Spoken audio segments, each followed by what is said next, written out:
தமிழக அரசியல் களத்தில் புதிதாக உருவாகியிருக்கும் தேசிய சமூக நீதி கட்சி வரும் நாடாளுமன்ற தேர்தலில் களம் காண்கிறது. இந்நிலையில் கிருஷ்ணகிரி நாடாளுமன்ற தொகுதியில் போட்டியிடும் இக்கட்சியின் நிறுவன தலைவர் வெங்கடேஷ்குமார் மாவட்ட ஆட்சியர் அலுவலகத்தில் இன்று வேட்புமனு தாக்கல் செய்தார்.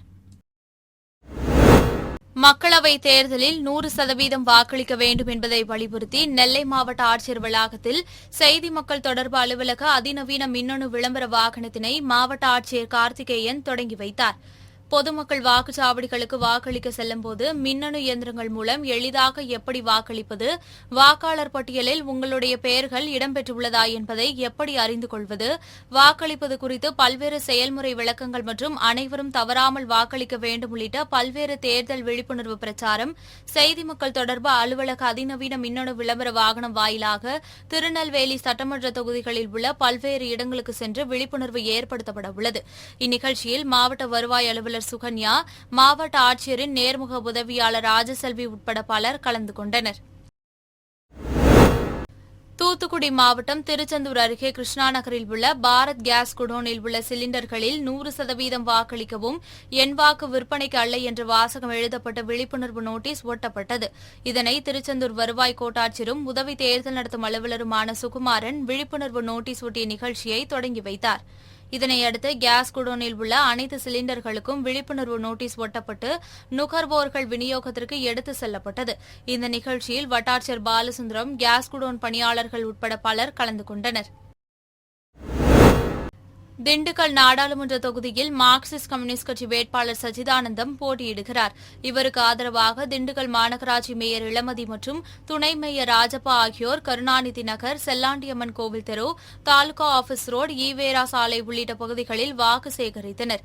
அப்போது கரகாட்டத்துடன் வந்து வாக்கு சேகரித்து வந்த வேட்பாளரை 8வது வார்டு பகுதி பெண்கள் பூரண கும்பத்துடன் மரியாதை செய்து வரவேற்றனர். பின்னர் வாக்காளர்கள் மத்தியில் சச்சிதானந்தம் ஏழ்மையான மக்களுக்கான கூட்டணியை நீங்கள் தேர்வு செய்ய வேண்டும், நாம் அனைவரும் சேர்ந்து நாடாளுமன்ற உறுப்பினரை உருவாக்குவோம் என்று பேசி வாக்குகளை சேகரித்தார். ஈரோடு நாடாளுமன்ற தொகுதியில் போட்டியிடும் திமுக வேட்பாளர் பிரகாஷை காங்கிரஸ் கட்சியினருக்கு அறிமுகப்படுத்தும் நிகழ்ச்சி ஈரோட்டில் நடைபெற்றது. இதனைத் தொடர்ந்து செய்தியாளர்களை சந்தித்த சட்டப்பேரவை உறுப்பினர் EVKS இளங்கோவன், தேர்தல் ஆணையம் பாஜகவின் கைக்கூலியாக செயல்பட்டு வருகிறது என்றும் வாக்குப்பதிவு இயந்திரங்களில் மோசடிகள் நடப்பதற்கு அதிக வாய்ப்பு இருப்பதாகவும் தெரிவித்தார்.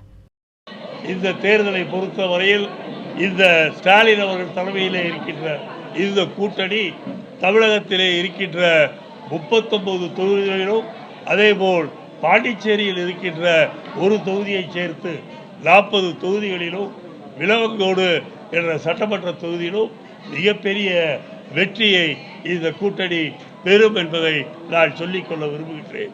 மக்களுடைய ஆதரவு என்பது நம்மளுடைய ஸ்டாலின் அவர்களும் திராவிட முன்னேற்ற கழகத்தினுடைய நட்சத்திர பேச்சாளர்களாக இருக்கின்ற உதயநிதி, கனிமொழி மற்றும் துரைமுருகன் மற்றும் பல தலைவர்கள் செல்கின்ற இடங்களில், காங்கிரஸ் கட்சியை சார்ந்த தலைவர்கள், கம்யூனிஸ்ட் கட்சியை சார்ந்த தலைவர்கள் செல்லுகின்ற இடங்களிலெல்லாம் மிகப்பெரிய அளவிலே மக்கள் கூடி வரவேற்பை தருகின்றார்கள்.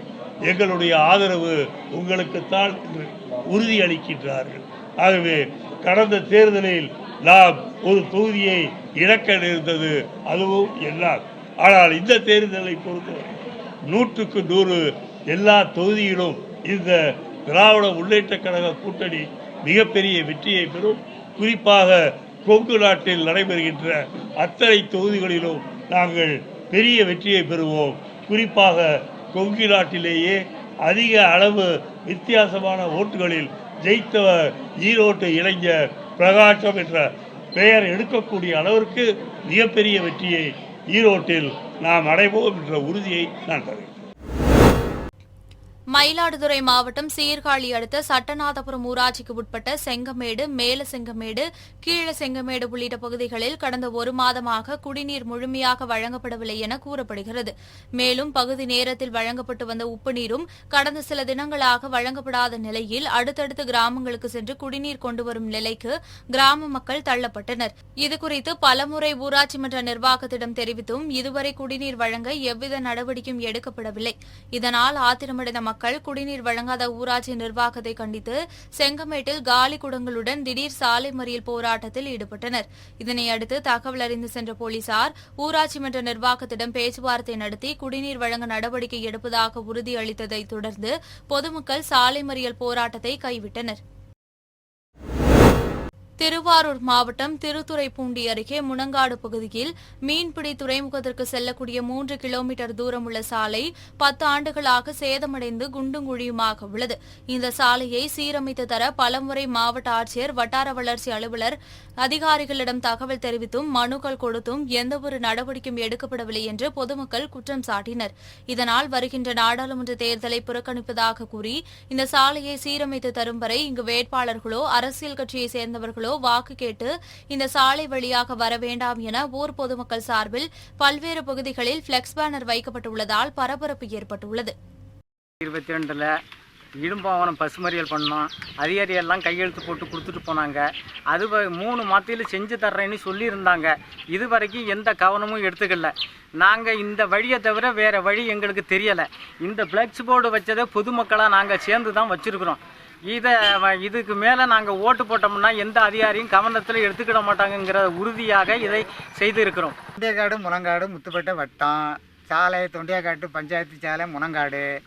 இது பிடிஓக்கிட்ட நாங்கள் பசுமறியல் பண்ணி சொன்னோம். அவர் இந்த கவனத்துக்கு எடுக்கவே இல்லை. 3 மாதத்தில் போட்டு தரேன்னு சொல்லி போடவே இல்லை. மறுபடியும் கலெக்டர்கிட்ட மனு கொடுத்தும் மறுநாள் ஒரு அதிகாரி பார்த்து செஞ்சு தரேன்னு சொல்லிவிட்டு போனதோடு சரி. இது வரைக்கும் எந்த முயற்சியும் எடுக்கலை. அதனால நாடாளுமன்ற தேர்தலுக்கு தேர்தல் புறக்கணிப்பு போர்டு வச்சிருக்கிறோம்.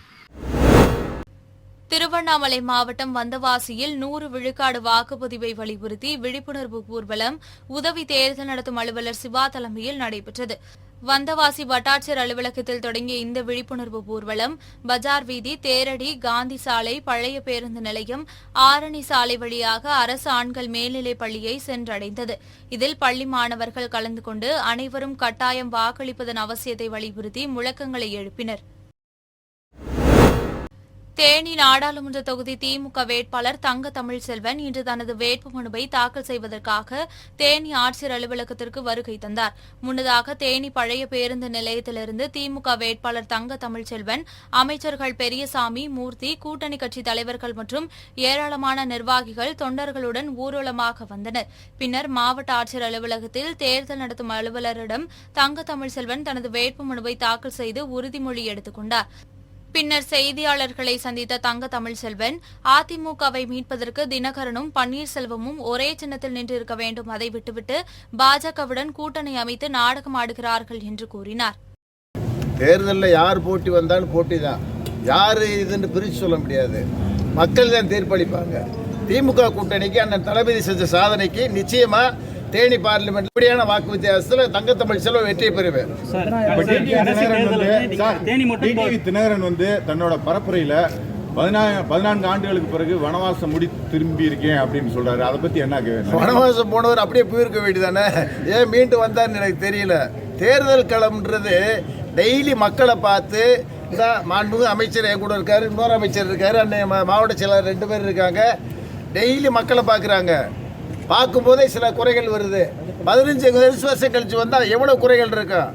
ஸோ நான் மக்களோட டெய்லி பழகிறவன், மக்களோடு மக்களாக இருக்கிறவன். அதை புரிஞ்சுதான் மாண்புமிகு தமிழ்நாடு முதல்வர் கழகத்துடைய தலைவர் என்ன தளபதி என்ன வேட்பாளராக களமிறக்கியிருக்காரு. உண்மையிலே தொண்டர்கள்கிட்டே மக்கள்கிட்டே அமோக வரவேற்பு இருக்கு. மாபெரும் வெற்றியை இந்த தொகுதி மக்களுடைய குறைகளை அறிந்து நான் பாடுபடுவேன். விழுப்புரம் மாவட்டம் செஞ்சி அடுத்த செம்மேட்டில் இந்தியா கூட்டணி செயல் வீரர் கூட்டம் சிறுபான்மையினர் நலத்துறை அமைச்சர் செஞ்சி மஸ்தான் தலைமையில் நடைபெற்றது. இக்கூட்டத்தில் பொதுப்பணித்துறை மற்றும் நெடுஞ்சாலைத்துறை அமைச்சர் ஏவா வேலு கலந்து கொண்டு ஆரணி நாடாளுமன்ற தொகுதியில் திமுக சார்பில் போட்டியிடும் வேட்பாளர் தரணிவேந்தனை அறிமுகம் செய்து சிறப்புரையாற்றினார். இந்நிகழ்வில் விடுதலை சிறுத்தைகள் கட்சியின் விழுப்புரம் வடக்கு மாவட்ட செயலாளர் தனஞ்செழியன், ஆரணி நாடாளுமன்ற தொகுதி செயலாளர் வழக்கறிஞர் நன்மாறன் உள்ளிட்ட கட்சி நிர்வாகிகள் கலந்து கொண்டனர். வருகின்ற நாடாளுமன்ற தேர்தலில் அனைவரும் 100% வாக்களிக்க வேண்டும் என்ற கருத்தினை வலியுறுத்தி சென்னை மாதவரத்தில் உதவி தேர்தல் நடத்தும் அலுவலர் கண்ணன் தலைமையில் விழிப்புணர்வு பேரணி நடைபெற்றது. இதில் தனியார் பள்ளியில் பயிலும் மாணவ மாணவிகள் கையில் பதாகைகள் ஏந்தி மாதவரம் தபால் பெட்டி பகுதியிலிருந்து மாதவரம் மண்டல அலுவலகம் வரை பேரணியாக சென்று பொதுமக்களுக்கு தேர்தல் தொடர்பான விழிப்புணர்வு துண்டு பிரசுரம் விநியோகம் வழங்கி அனைவரும் அவசியம் வாக்களிக்க வேண்டும் என கேட்டுக் கொண்டனர். இந்த பேரணியில் பள்ளி ஆசிரியர்கள், மாதவரம் காவல் நிலைய போலீசார், போக்குவரத்து போலீசார் பாதுகாப்பு பணியில் ஈடுபட்டனர். திருவண்ணாமலை மாவட்டம் வந்தவாசி பழைய பேருந்து நிலையம் அருகே ஆரணி நாடாளுமன்ற திமுக வேட்பாளர் தரணிவேந்தனை ஆதரித்து பரப்புரை கூட்டம் சட்டமன்ற உறுப்பினர் அம்பேத்குமார் தலைமையில் நடைபெற்றது. இதில் இளைஞர் நலன் மற்றும் விளையாட்டுத்துறை அமைச்சர் உதயநிதி ஸ்டாலின் கலந்து கொண்டு திமுக வேட்பாளர் தரணிவேந்தனை ஆதரித்து பிரச்சாரம் மேற்கொண்டார். இந்த பரப்புரை பயண கூட்டத்தில் திமுக தலைமை செயற்குழு உறுப்பினர் சீதாபதி, நகர செயலாளர் தயாளன், விடுதலை சிறுத்தைகள் கட்சியின் திருவண்ணாமலை கிழக்கு மாவட்ட செயலாளர் அசுரவடிவேல், கிறிஸ்துவ பேரவையின் மாநில துணை செயலாளர் மூவேந்தன் மற்றும் கூட்டணி கட்சி நிர்வாகிகள் கலந்து கொண்டனர். கிருஷ்ணகிரி மாவட்டம் போச்சம்பள்ளி அடுத்த சந்தூர் கிராமத்தில் வசிக்கும் மக்களுக்கான சுடுகாடு மகாதேவ கொல்லஹள்ளி சாலையில் உள்ள மகளிர் மேல்நிலைப் பள்ளி அருகே உள்ளது. இந்த சுடுகாட்டில் ஊராட்சியில் சேகரிக்கப்படும் குப்பைகள் மற்றும் சந்தூர் சுற்றுவட்டாரங்களில் உள்ள மருத்துவமனையிலிருந்து வெளியேற்றப்படும் மருத்துவ கழிவுகள் கொட்டப்பட்டு குப்பை காடாக காட்சியளிக்கிறது. இந்நிலையில் அவ்வழியே செல்லும் சிலர் இந்த குப்பைகள் மற்றும் மருத்துவ கழிவுகளை இரவு வேளைகளில் தீ வைத்து எரித்து செய்கின்றனர். இதனால் பள்ளி குழந்தைகள் மற்றும் அப்பகுதியில் குடியிருக்கும் குடியிருப்பு வாசிகள் நச்சு கலந்த புகையினால் மூச்சு திணறல் ஏற்பட்டு அவதியுற்று வருகின்றனர். மேலும் மருத்துவ கழிவுகள் எரிக்கப்படுவதால் அதன் விஷவாயு தாக்கி பொதுமக்களுக்கு சுகாதார சீர்கேடு ஏற்படுவதாக குற்றச்சாட்டு எழுந்துள்ளது. எனவே சுடுகாட்டில் உள்ள குப்பைகளை அகற்றி மருத்துவ கழிவுகளை கொட்டும் மருத்துவமனை நிர்வாகத்தின் மீது நடவடிக்கை எடுக்க வேண்டும் என அப்பகுதி மக்கள் கோரிக்கை விடுத்துள்ளனர். காஞ்சிபுரம் மக்களவைத் தொகுதியில் திமுக சார்பில் போட்டியிடும் செல்வம் தனது முதற்கட்ட பிரச்சாரத்தை கிழக்கு கடற்கரை சாலையில் உள்ள சின்னக்குப்பம், பெரியகுப்பம் மற்றும் கூவத்தூர் உள்ளிட்ட சுற்றுப்புறங்களில் உள்ள மீனவ பகுதிகளில் தொடங்கினார். வாக்கு சேகரிப்பில் ஈடுபட்ட வேட்பாளர் செல்வத்திற்கு பெண்கள் ஆரத்தி எடுத்து வரவேற்றனர். பிரச்சாரத்தின் போது உத்திரமேரூர் சட்டமன்ற உறுப்பினர் சுந்தர், விடுதலை சிறுத்தைகள் கட்சியின் செய்யூர் சட்டமன்ற உறுப்பினர் பனையூர் மு. பாபு, ஒன்றிய செயலாளர் ராமச்சந்திரன், மாநில இளைஞரணி துணை செயலாளர் அப்துல் மாலிக் உள்ளிட்ட இந்தியா மக்கள் கூட்டணி பிரதிநிதிகள் பலர் உடனிருந்தனர். ராணிப்பேட்டை மாவட்டம் அரக்கோணம் போக்குவரத்து பிரிவில் காவலராக பணியாற்றி வருபவர் சரளா. இவர் இன்று காலை சோளிங்கரிலிருந்து தனியார் பேருந்தில் அரக்கோணம் நோக்கி வந்துள்ளார். காலை வேளை என்பதால் பள்ளி, கல்லூரி மற்றும் சென்னை பணிக்கு செல்பவர்கள் ஏறியதால் கூட்ட நெரிசல் ஏற்பட்டதாக கூறப்படுகிறது. அப்போது பேருந்தில் ஏறிய கூடலூர் சமத்துவபுரத்தில் இளைஞர் புருஷோத்தமன் என்பவரின் கை பெண் காவலர் சரளா மீது உரசியதாகவும் இதனால் ஆத்திரமடைந்த சரளா இளைஞரை தாக்கியதாகவும் கூறப்படுகிறது. கூட்ட நெரிசலில் தெரியாமல் கை உரசியதாகவும் அதற்கு இளைஞரை தாக்கிய பெண் காவலரை கண்டித்து பேருந்தில் பயணித்த பயணிகள் திடீரென கைலாசபுரம் கிராமத்தில் பேருந்தை நிறுத்தி சாலை மறியலில் ஈடுபட்டனர். இதனையடுத்து தகவல் அறிந்த அரக்கோணம் தாலுகா போலீசார் விரைந்து வந்து சமரசம் செய்து பேருந்தை தொடர்ந்து இயக்க நடவடிக்கை எடுத்ததைத் தொடர்ந்து தனியார் பேருந்து அரக்கோணம் நோக்கி சென்றது. மக்களவைத் தேர்தலில் வாக்காளர்கள் 100% வாக்களிக்க வேண்டும் என்பதை வலியுறுத்தி கள்ளக்குறிச்சி மாவட்டத்தில் பல்வேறு விழிப்புணர்வு நிகழ்ச்சிகள் மாவட்டம் முழுவதும் தினந்தோறும் மேற்கொள்ளப்பட்டு வருகிறது. அதன் அடிப்படையில் கள்ளக்குறிச்சி 4 முனை சந்திப்பில் வாக்களிப்பதன் அவசியம் குறித்த விழிப்புணர்வு ஓவியம் வரையப்பட்டுள்ளதை மாவட்ட ஆட்சியர் பார்வையிட்டார். பின்னர் வாக்காளர்களுக்கு 100% வாக்களிப்பதன் முக்கியத்துவம் குறித்து விழிப்புணர்வு ஏற்படுத்தி நடைபெறவுள்ள தேர்தலில் அனைவரும் தவறாமல் வாக்களித்திடுமாறு வாக்காளர்களுக்கு அறிவுறுத்தினார். நாடாளுமன்ற தேர்தல் வடசென்னை திமுக வேட்பாளர் கலாநிதி வீராசாமி திருவொற்றியூர் தொகுதியில் இன்று பிரச்சாரத்தை துவங்கினார். காலை முதல் பெரியார் நகர், ஒத்தவாடை தெரு, திருவொற்றியூர் குப்பம் உள்ளிட்ட பகுதிகளில் மக்களை நேரடியாக சந்தித்து வாக்கு சேகரித்தார்.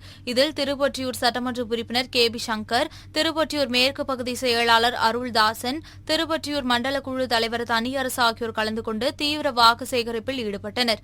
பின்னர் செய்தியாளர்களை சந்தித்த கலாநிதி வீராசாமி இன்னும் 2 அல்லது 3 ஆண்டுகளில் வடசென்னை வளர்ச்சி திட்டத்தின் மூலம் வடசென்னை பிற்படுத்தப்பட்ட பகுதி எனப்படாமல் தென் சென்னை, மத்திய சென்னை போல் சமநிலைக்கு வரும் என்று தெரிவித்தார்.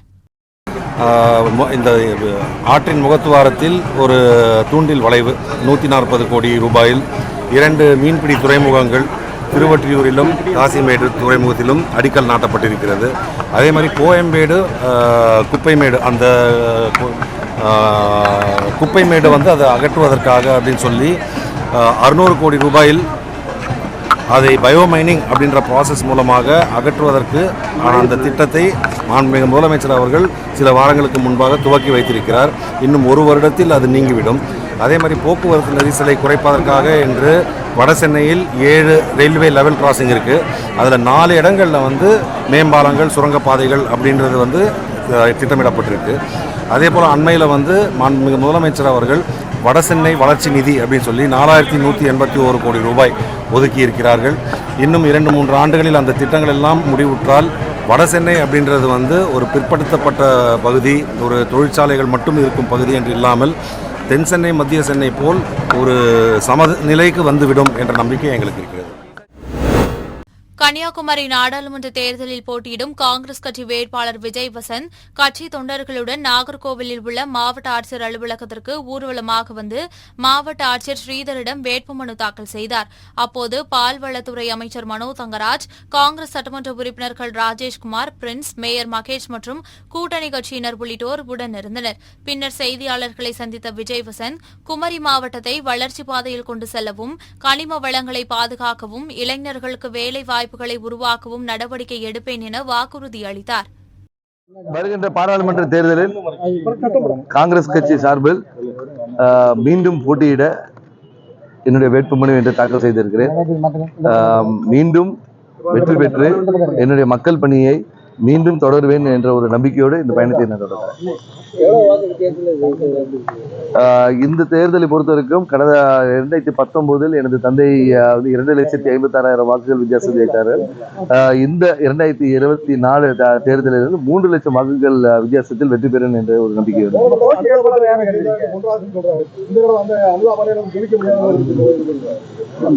இப்பதான் வேட்புமனு தாக்கல் செய்திருக்கோம். அரசியல் களங்களை பார்ப்போம், பிரச்சாரம் முடியும், ரிசல்ட் வரும்போது உங்களுக்கு என்ன நடக்கும் தெரியும். கண்டிப்பாக வெற்றி பெறுவேன். அதாவது 2024 இந்த பாராளுமன்ற இதை பொறுத்த வரைக்கும் மக்களுடைய வளர்ச்சி திட்டங்கள் கன்னியாகுமரி மாவட்டம் இயற்கை வளம் சார்ந்த ஒரு குமரி மாவட்டத்தை உலகத்தரம் வாய்ந்த சுற்றுலா தலமாக மாற்றுவது மட்டுமல்ல, வேலை வாய்ப்புகள், இளைஞர்கள் பலர் வேலை வாய்ப்பு இல்லாமல் இருக்கிறார்கள்.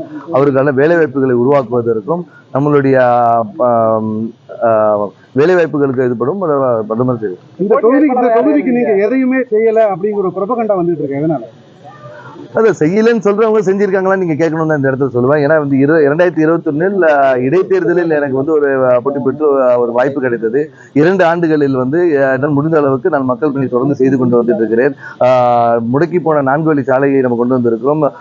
மெதுவாக நடந்து கொண்டிருந்த ரயில்வே ரெட்டிப்பு டபுள் ட்ராக் இதை வேகப்படுத்தி இருக்கிறோம். இந்த மாதிரி பல இதை செய்து கொண்டே இருக்கிறோம். அரசியலுக்காக அப்படி சொல்றாங்க. அரசியலுக்காகவும் தேர்தல் நேரனால இந்த மாதிரி குற்றச்சாட்டுகளை வைக்கிறார்கள். நீலகிரி மாவட்டம் கூடலூரில் நாடுகாணி சோதனை சாவடி மற்றும் தொரப்பள்ளி சோதனை சாவடி பகுதிகளில் தேர்தல் பறக்கும் படையினர் வாகன சோதனையில் ஈடுபட்டிருந்தனர். அப்போது உரிய ஆவணங்களின்றி கொண்டுவரப்பட்ட 7,71,000 ரூபாயை பறிமுதல் செய்து கூடலூர் வட்டாட்சியர் லதா தலைமையிலான குழுவினர் கோட்டாட்சியர் செந்தில்குமாரிடம் ஒப்படைத்தனர். சென்னை அம்பத்தூரில் அமைந்துள்ள ஆவின் பால் பண்ணையிலிருந்து சென்னை மற்றும் புறநகர் பகுதிகளுக்கு பால் விநியோகம் செய்யப்பட்டு வருகிறது. இந்நிலையில் நேற்று முன்தினம் அம்பத்தூர் ஆவின் பால் பண்ணையில் லாரி ஒப்பந்ததாரர்களுக்கு வழங்கப்பட்ட பால் விநியோகத்திற்கான பில்லில் சுமார் 20 லட்சம் ரூபாய் வரை குறைவாக வழங்கப்பட்டுள்ளதாகவும், டீசல் விலை குறைந்ததால் ஆவின் தரப்பிலிருந்து குறைந்த தொகை வழங்கப்பட்டுள்ளதாகவும் கூறப்படுகிறது. இதனால் அதிர்ச்சியடைந்த லாரி ஒப்பந்ததாரர்கள் கடந்த 2 நாட்களாக அம்பத்தூர் பால் பண்ணை மேலாளரிடமும் சென்னையில் அமைந்துள்ள ஆவின் அதிகாரிகளிடமும் பலமுறை பேச்சுவார்த்தை நடத்தி வந்ததாக கூறப்படுகிறது.